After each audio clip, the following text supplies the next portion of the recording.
Hello learners, in this video let us focus on the elements of music.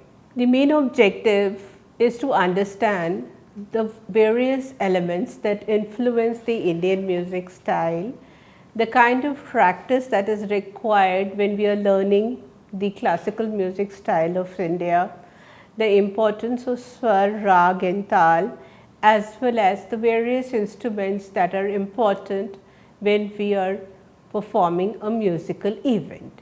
Learners, we know that music has a special place in Indian culture. It is a traditional aesthetic aspect of this culture. It symbolizes India's remarkable diversity in cultural, linguistic and religious terms and takes into consideration the historical aspects that have shaped the music of this country. Now, in the first video, we had discussed that how music traditions developed in India. We also discussed the development of two main styles of Indian music, the Hindustani music style and the Karnataka music style. Now, let us understand the elements which are the most important part of the composition of music. You will appreciate that all the potential renderings do not automatically qualify to be called musical. So, therefore, we must have some basic character which would make a rendering music and which is easy for the audience to understand. A composition qualifies to belong to the category of a musical composition when it rests on the following three cornerstones. First, swara or sound. Second, tal or lay, which is known as beat or tune, and the third one is rag or melody. These three are the fundamental constituents of music. So, we will discuss about them in our following subsections and the part of the video. The first part is what is sound or swara. Swara is that sound which has some meaning and which possesses a distinct identity. Sound becomes music only when it holds a specific connotation among other sounds along with rhythm. Music, whether it is Indian or Western, is based on swaras and is composed of different configuration of swaras. The basic swara in Indian music is called shataj. It is also called the basic swara since the literary meaning of the word shataj is 6. We can easily understand that the basic swara is always related to 6 other swaras. The spectrum of swara in Indian music is thus composed of 7 bands known as saptak. In Indian music, the swar are not related with a fixed pitch unlike the Western music. It is the musician here who defines the pitch of the shataj and accordingly the other 6 swar get located on the musical spectrum. Western music, however, focused on the concept of absolute pitch. This means specific pitch for specific swaras, and likewise the musical instruments were created according to fixed pitches. Now, we have to answer another basic question that comes to our mind: how are swar created? This question also brings us to discuss a related connotation of swar, thus helping us to understand the character of Indian music in a better fashion. A shruti is a microtone which creates a swara by adhering to a particular pitch. It is necessary for a shruti to have the following two characteristics to become a swar. First of all, it should be audible, and second, it should have an echo. There are countless shrutis in the Indian musical system, but it is maximum of having only 22 of these in any saptak, that is in particular spectrum of swaras. After understanding this, now let us move to beat, which is commonly known as tal. The second important element in Indian music is beat or tal. Traditionally, tal is considered as an integral feature of Indian music. It is a process through which rhythm gets depicted in the musical compositions. The tal is further measured in terms of numerical content of the pulse in each composition. Thus, when the pulse is slow, the composition is called vilambit. A medium pulse count makes it madhyam and the faster counts are called dhrit pulse.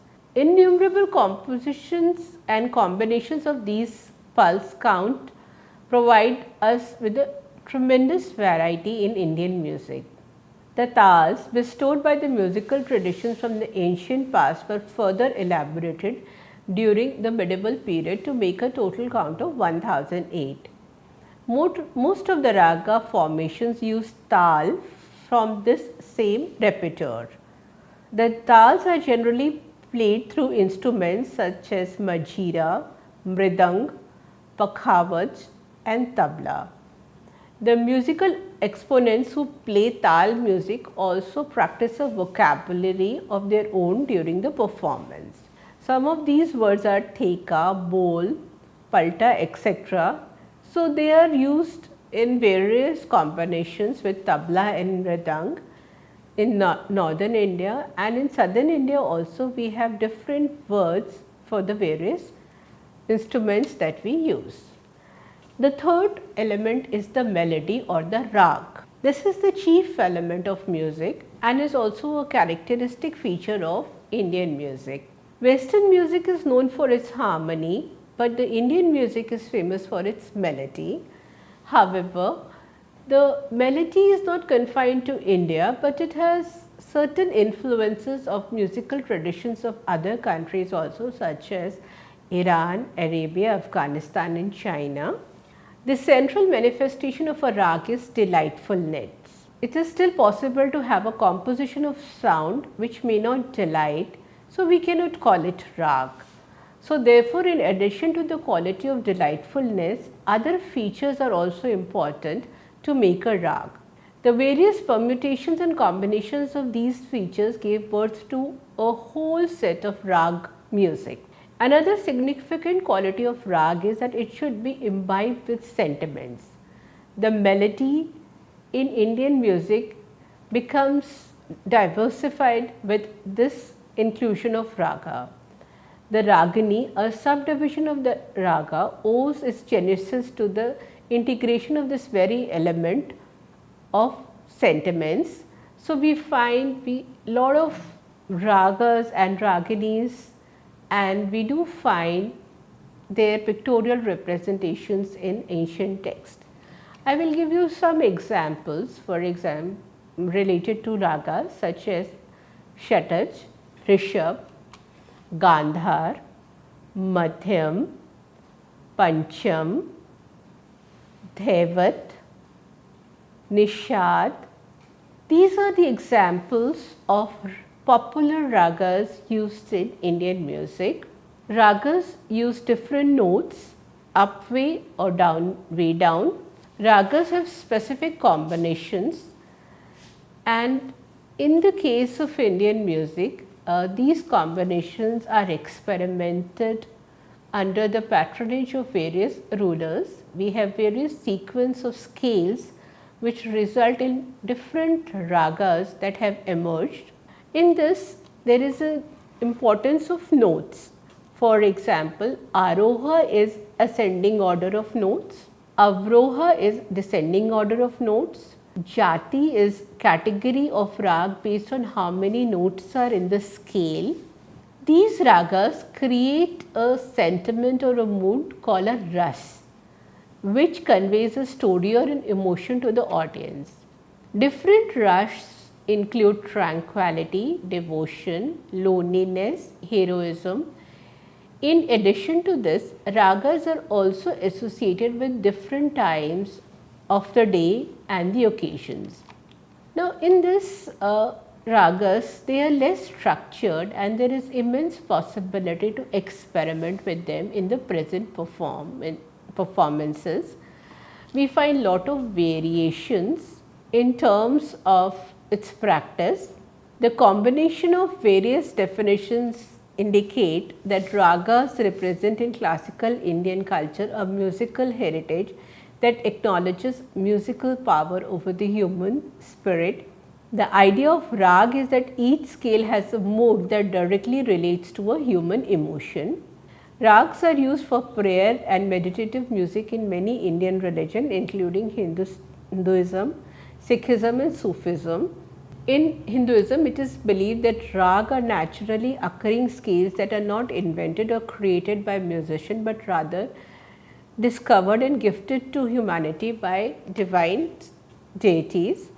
Raga are referred in many other religious texts of India, including the Bhagavad Gita. So, learners, we have understood that rag and along with that tal is another important concept of music in India. Lay is more general term for rhythm occurring in nature. Tal are often metered out by hand clapping, knee petting and other physical gestures made through body.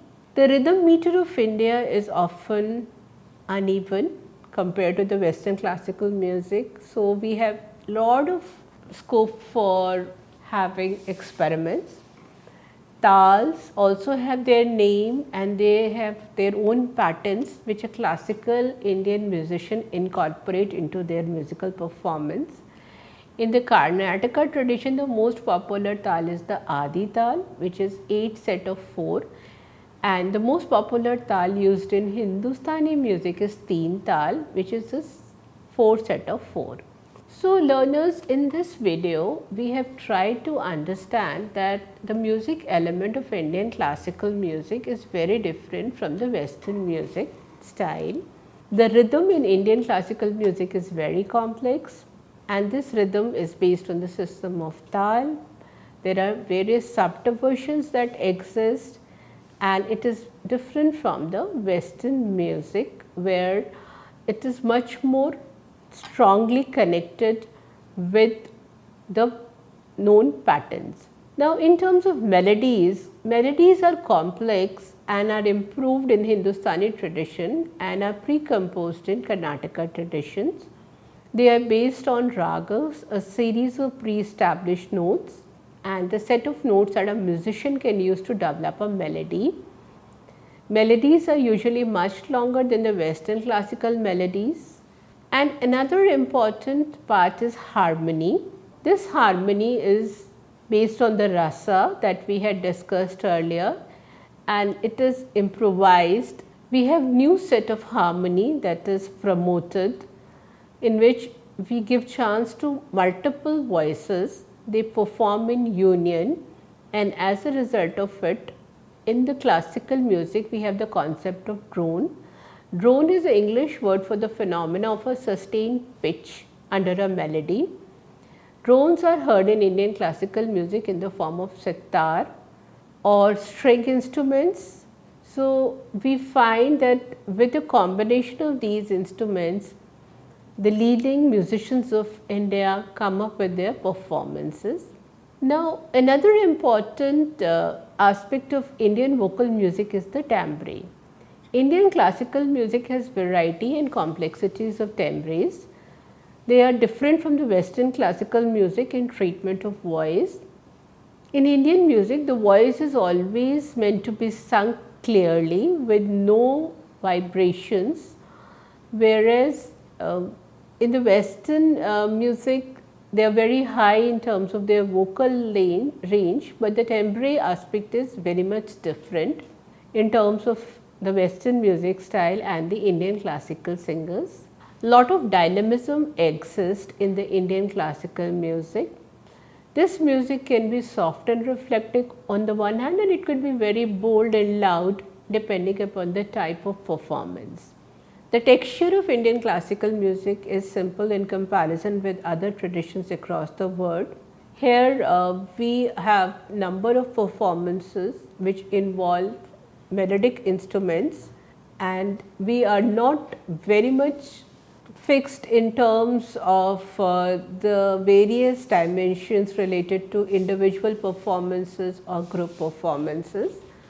So, these voices they work in harmony, they perform in line adding to the rhythm of the music piece. The structure of Indian classical music varies and there is no much symmetry as compared to the Western classical music. Indian music is based on the composition of rag and tal. So, there is a lot of collaboration that takes place between performers. This development of rag and tal is related with the highest emotional connection of the audience to the music system.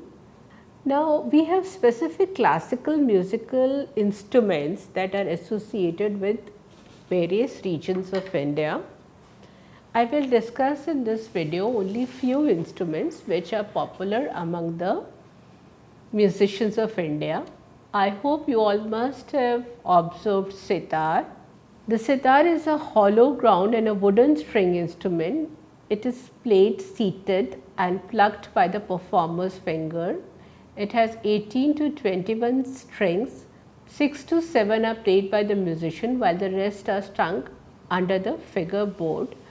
These sympathetic strings vibrate along with the strings that are being played for a natural drone under the entire performance. It is used more often in Hindustani music than Carnatic music. The next important instrument is the tanpura. Tanpura is a hollow ground and a wooden string instrument. It has 4 strings and only plays drone. The drones create a meditative texture, another instrument or voice when performing the melody. The drone pitches are based on what rag is being performed, and this is a very important instrument in terms of its performance. The timbre is warm, rich and shimmery. Then we have Venu, which is also known as Shehnai. The Shehnai is a wind instrument and it includes a wooden body, a metal bell and a double reed that performer blows into. It is closely associated with wedding ceremonies and temple activities in Hinduism. The timbre is nasal, penetrating and intense. The Shehnai is found more in Hindustani music, whereas Nadvaram is similar double reed instrument used in Carnatic tradition. Then we have harmonium. It is essentially a keyboard with an attached bellow like a fireplace bellow that pushes air over organ reeds. In this way, harmonium is a wind instrument because it utilizes wind. However, it is the keyboard instrument where the notes are stuck and performed. The harmonium is found more in Carnatic music and plays melody, not chords, and harmony. The timbre of harmonium is pure, thick and focused. I hope you all are aware about tabla. Tabla are pair of drums that create the rhythmic backbone in most Indian classical music. The smaller drum, right hand or dominant, is made up of wood and the larger drum, left hand or subdominant, is made up of metal. They both have skin drum heads attached to the drum with rawhide cord. Each drum also has a small circle of rice paste on the top which serves to deaden the drum head, making the rhythm sound more pronounced and accurate. The tabla timbre is hollow, ringing and cold. So learners, in this video we have understood the basic elements of Indian music, and these elements along with the instruments are taught to the learners through Guru Shishya Parampara. So Indian classical music was taught as an oral tradition with masters called Guru in India who trained their students directly. This system of training was based on a parampara, that is a tradition which goes back through the great masters of art. Guru Shishya Parampara is a common form of education for the music traditions of India. Disciples often live at the Guru's home. They are treated like members of the family while they study with their teachers. A highly qualitative and a quantitative relationship is developed through the genuineness of the Guru and the obedience and openness of the disciple. So we have understood that Indian classical music is having its own set of elements. It is basically homophonic, which means it is focused on the melodies created using a sequence of notes. We experience different melodies constructed within the framework of the ragas, whereas the Western classical music is to a great extent polyphonic in composition, where textures are created using multiple voice. In terms of the vocal aspect, Vocals are used in both Indian classical music, also in Western classical music, but the treatment in relation to other instruments is different. When vocals are used in Indian classical music, the rest of the instruments are mere accompanying them to help them to deliver, whereas in the Western classical music, the vocals are used, the instrument carry a lot of weight in the overall composition. Therefore, voice forms the basis of the structure surrounding an Indian classical musical recital, whereas the instruments create a structure in the Western classical music composition. The voice is used in a generic way in Western classical music and does not always mean human voice. A voice can be any theme played by an instrument also, whereas in Indian classical music we play a lot of importance to the voice. In Indian classical music, the individual performer shines through various improvisations and experiments. In any recital or performance, there is a lead vocalist or a person with instrument who expounds the raga, while the other provide the accomplishment and also help in the development of the music piece. Learners, in this video we have understood that the system of Indian classical music is based on certain elements of tal, shrutis. We have extensive use of these in our music pieces. There are huge musical performances, conferences as well as events that are organized in which leading musicians of India display their talent. Indian classical music has a close, intimate association with nature. Ragas have specific times of a day and are associated with specific themes. This development has taken place over a period of time. The root of the Indian classical music is spiritual, whereas when you look at the Western classical music, it has its root in factors like individual experiences, significant historical events, entertainments, etc. So, I hope that in this video you have understood that melody, rhythm and shruti are the most important aspects along with the instruments that help in delivering a piece of music to its audience. This form of performing art requires rigorous training. It has its own set of curriculum and its own set of guidelines. A lot of people are experimenting today with voices. There are competitions that are organized and performances on sitar, veena, bansuri etc. are popular. We have number of performances on sarangi and santoor also. The tradition of Indian music shall continue with experiments. Now we have better quality of instruments available. We have the facility of organizing online musical events as well as international collaborations take place, where in various festivals Indian musicians visit countries across the globe and present their music pieces. Therefore, Indian music has lot of potential to attract tourism in this country. Thank you.